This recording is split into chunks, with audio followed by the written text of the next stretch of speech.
going back to just like desperately needing some simple cars. There's been a bit of a saga going on with, this is Jason Fensky from Engineering Explained. He's an engineer, popular YouTuber. He, as an engineer, loves Lucid, and there's a lot to like, a lot of really cool things that this company does, and they're really engineering minded. Important to note, he's had a working relationship with them and being able to preview some of their stuff and being able to pre-drive some of their vehicles. Like, he's been, I wouldn't say a fanboy for Lucid, but he has been a good communicator of their engineering efforts. He said this is his dream car. Yeah. He's said it before, and he eventually got one. Now, when he did buy it, he did it on his own, with his own money, without Lucid knowing he was buying one of their vehicles. And actually, he leased it because at the time, the leasing deal was actually better to lease it and then buy it out after than to actually finance it directly. So he leased the vehicle for 3 years, called it his dream car.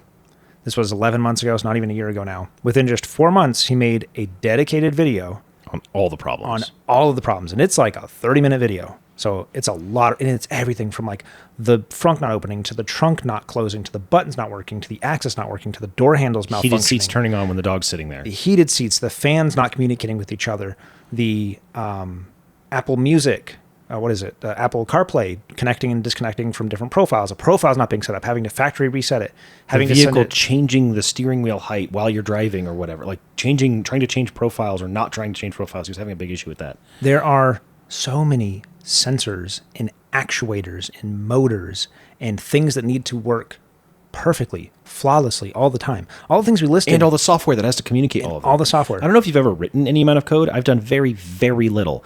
Even the most simple lines of code present issues where you can end up with a bug.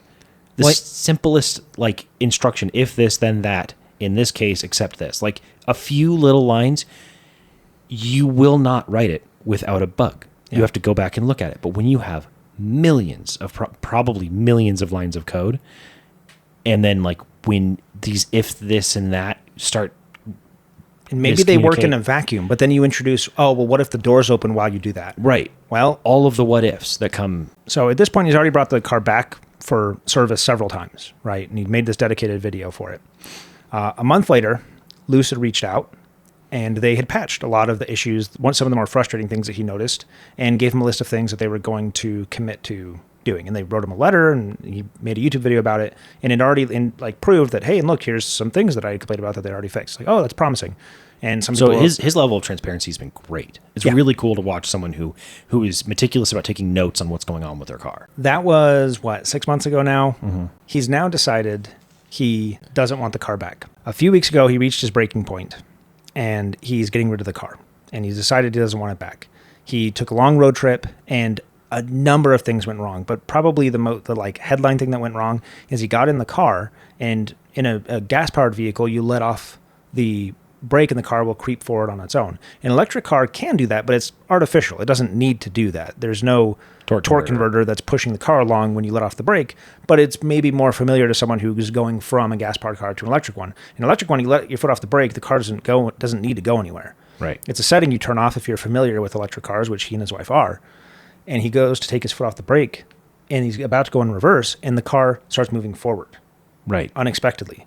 And a myriad of other issues that came up. But that was the one that's like, when my car's moving in a direction you were not expecting. Unexpectedly, he's like, that's a big one. That's a big deal. That's something you can't screw up.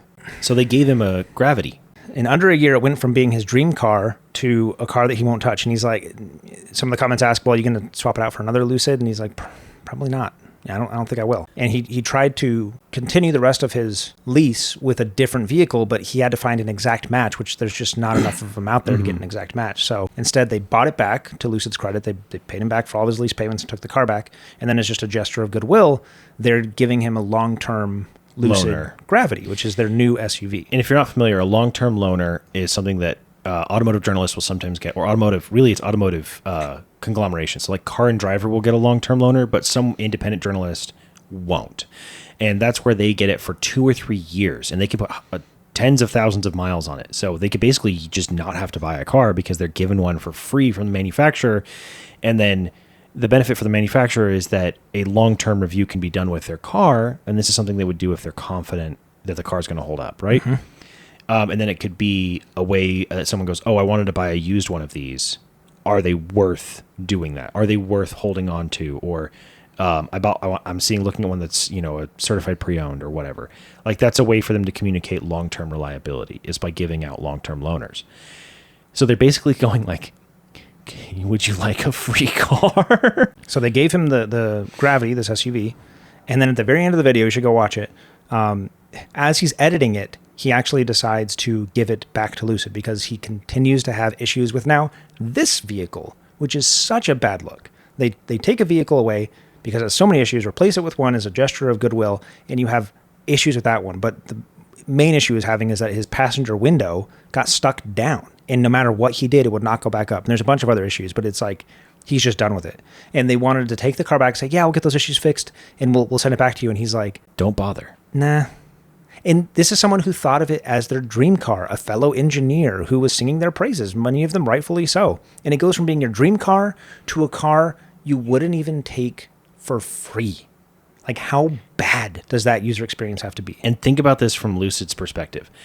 It is well understood that when a press car is going out, that the manufacturer likes to say, this is exactly a car off the line. This is exactly what the customer will get. And then they will then they will go like, as soon as the doors close, they're like, quick, find the best one we've made, do a 1,000,000-point inspection, make sure that if this is going to a journalist or to a series of journalists, as they normally do, if this is going to be a press car, it better be the best one we've ever made. Because this is what everyone's going to see as an advertisement for us, not even an advertisement, but as a review. They're going to see this one. So they will tell everyone and lie through their teeth that this is a standard production vehicle, nothing weird, and then go 1,000,000-point check the car. And that's the one he won't even take back. Yeah. There is exactly zero chance this was just a random Gravity off the line. Yeah. At a minimum, even if it was, this thing, I guarantee you, was thoroughly... And it's not like Jason has any control over that. No. They offered him a car, and he says, sure. Of course, they're going to be incredibly rigorous about making sure the car is perfect before they send it to him.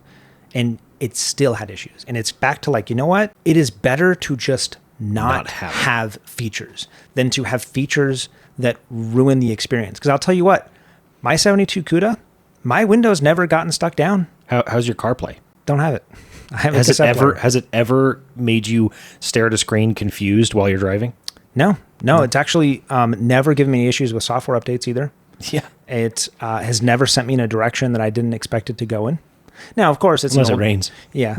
It's an older vehicle. And of course, those come with their own quirks, but that's kind of the extreme end of the spectrum. Something like maybe 10, 15, 20 years old. My 07 Dakota runs great. It's fine. Yeah. Has your hood ever failed to open? My mechanical latch hood has never failed. It will open another 10,000 times before the latch wears out. And then you buy another $10 latch. How much do you think it was to fix the frunk on that Lucid? It probably cost them tens of thousands of dollars to get that thing fixed ASAP. Well, and hopefully it fixes it for everyone. But that's beside the point. The point is, for me, maybe other people feel differently, but I feel like Jason is like right up the alley of someone who would want all these cool cutting edge features. Mm-hmm. And he is apparently sick of it. Doesn't want it. Yeah. And I'm like... We're back to the question of, who's this EV for? Yeah. If they can get it right and everything worked flawlessly, then these would be really cool things to have in a car. There's just too much. There's too much going on. It's too complicated. Do you think Lucid would have reacted differently if this wasn't a popular YouTuber? Again, my cynical side comes out and goes like, they probably would have told him to kick rocks, or he has to fix it on his own dime like every other car company would. Definitely wouldn't have given him a broken Lucid Gravity, though. No. I don't think they would have given them a Lucid Gravity at all. No. They probably wouldn't have returned all of the money from the lease payments either. Yeah.